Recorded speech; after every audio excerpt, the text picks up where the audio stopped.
Buenos días, somos alumnos de la Universidad Tecnológica de La Tarahumara del Grupo de Agricultura Sustentable y Protegida 2.1 y presentaremos un video informativo acerca de la fotosíntesis, la respiración y la transpiración. La fotosíntesis es el proceso en el cual la energía de la luz se convierte en energía química en forma de azúcares. En un proceso impulsado por la energía de la luz, se crean moléculas de glucosa a partir de agua y dióxido de carbono, mientras que se libera oxígeno como subproducto. Las moléculas de glucosa proporcionan a los organismos dos recursos cruciales, energía y carbono fijo. Energía. Las moléculas de glucosa sirven como combustible para las células. Su energía química puede obtenerse a través de procesos como la respiración celular y fermentación, que genera trifosfato de adenosina, ATP, una molécula pequeña portadora de energía para las necesidades de energía inmediatas de la célula. Carbono fijo. Cuando el carbono del dióxido de carbono se incorpora a las moléculas orgánicas, a este proceso se le conoce como fijación de carbono. La mayor parte de la fotosíntesis ocurre en las hojas. Las células de una capta intermedia de tejido foliar llamado mesófilo son el principal lugar donde ocurre la fotosíntesis. En casi todas las plantas hay unos pequeños poros llamados estomas, en los que la superficie de las hojas, los cuales permiten que el dióxido de carbono se difunda hacia el mesófilo y el oxígeno hacia el exterior. Cada célula mesófila contiene organelos llamados cloroplastos que se especializan en llevar a cabo las reacciones de la fotosíntesis. Dentro de cada cloroplasto, las estructuras similares a discos llamadas tilacoides están dispuestas en pilas que se asemejan a panqueques y se conocen como granas. Las membranas de los tilacoides contienen un pigmento de color verde llamado clorofila, que absorbe la luz. El espacio lleno de líquido alrededor de las granas se llama estroma, mientras que el espacio interior de los discos tilacoides se conoce como espacio tilacoidal. Se producen distintas reacciones químicas en las diferentes partes del cloroplasto. Las reacciones dependientes de la luz y el ciclo de Calvin. La fotosíntesis en las hojas de las plantas implica muchos pasos, pero puede dividirse en dos etapas: las reacciones dependientes de la luz y el ciclo de Calvin. Las reacciones dependientes de la luz se producen en la membrana de los tilacoides y necesitan un suministro continuo de energía luminosa. La clorofila absorbe esta energía luminosa, que se convierte en energía química mediante la formación de dos compuestos: ATP, una molécula de almacenamiento de energía, y NADPH, un portador de electrones reducido. En este proceso, las moléculas de agua también se convierten en gas oxígeno, el oxígeno que respiramos. El ciclo de Calvin, también llamado reacciones independientes de la luz, se lleva a cabo en el estroma y no necesita luz directamente. El ciclo de Calvin utiliza el ATP y NADPH de las reacciones dependientes de la luz para fijar el dióxido de carbono y producir azúcares de 3 carbonos, moléculas de gliceraldehído 3-fosfato o G3P, que se unen para formar la glucosa. En general, las reacciones dependientes de la luz capturan energía luminosa y la almacenan de forma temporal en las formas químicas de ATP y NADPH.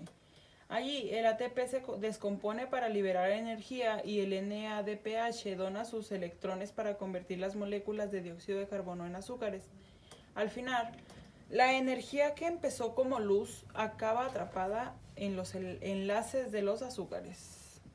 Fotosíntesis versus respiración celular. A nivel de reacciones generales, la fotosíntesis y la respiración celular son procesos casi opuestos, aunque solo difieren en la forma de la energía absorbida o liberada, como se muestra en el esquema siguiente. ¿Por dónde respiran las plantas? Las plantas realizan el ciclo de respiración vegetal o celular a través de los ya mencionados estomas. Los estomas son, sencillamente, diminutas aberturas o orificios que tienen las hojas. En los tallos también se encuentra una célula similar al estoma, pero esta se le conoce como lenticelas.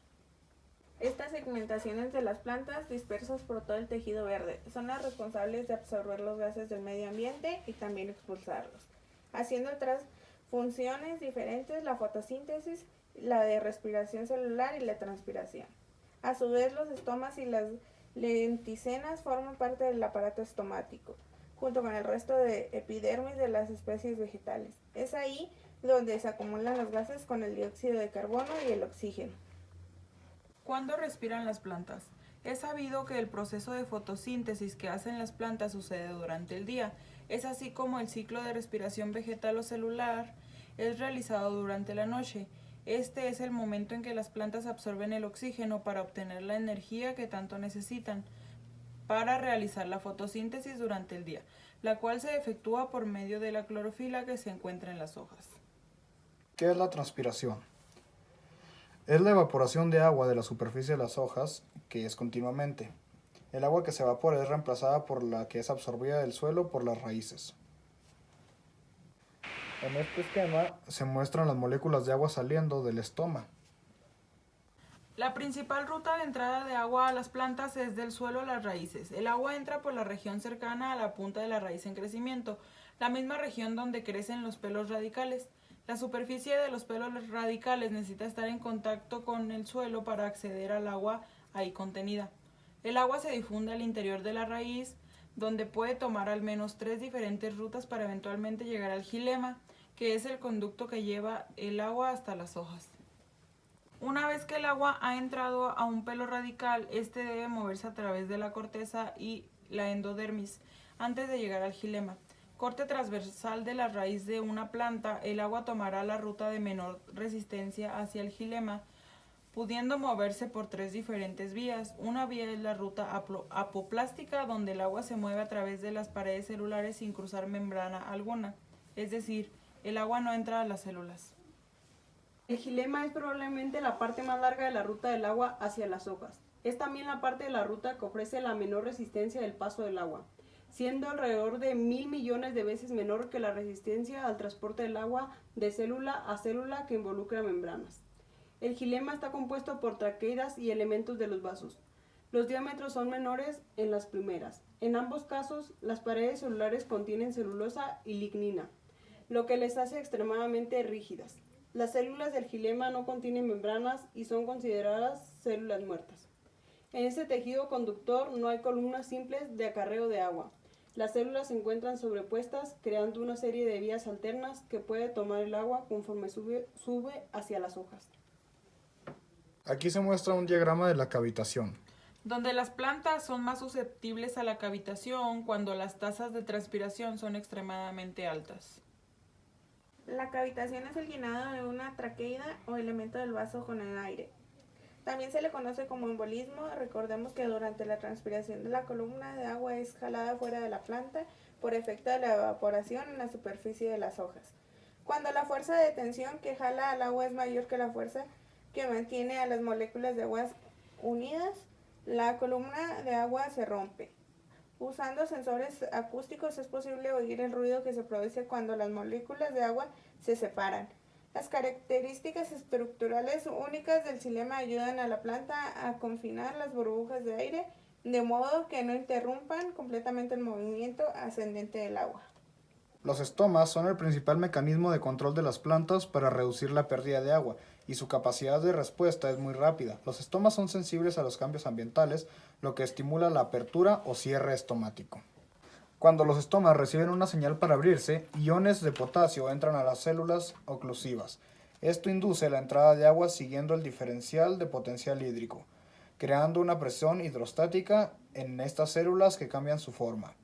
Cada célula oclusiva del par se expande en el lado exterior del estoma, pero no en el lado interno, adquiriendo una forma como un riñón y formándose entonces la apertura o poro entran ambas células para que ocurra el intercambio gaseoso. Los estomas deben abrirse para que la fotosíntesis ocurra. Sin embargo, con los estomas abiertos existe el riesgo de perder mucha agua por transpiración. Los estomas se cierran cuando las células oclusivas se vuelven flácidas por la pérdida de agua y presión interna. Esto ocurre debido a que los iones de potasio salen de las células oclusivas y son seguidos por el agua, disminuyendo entonces la presión de estas células.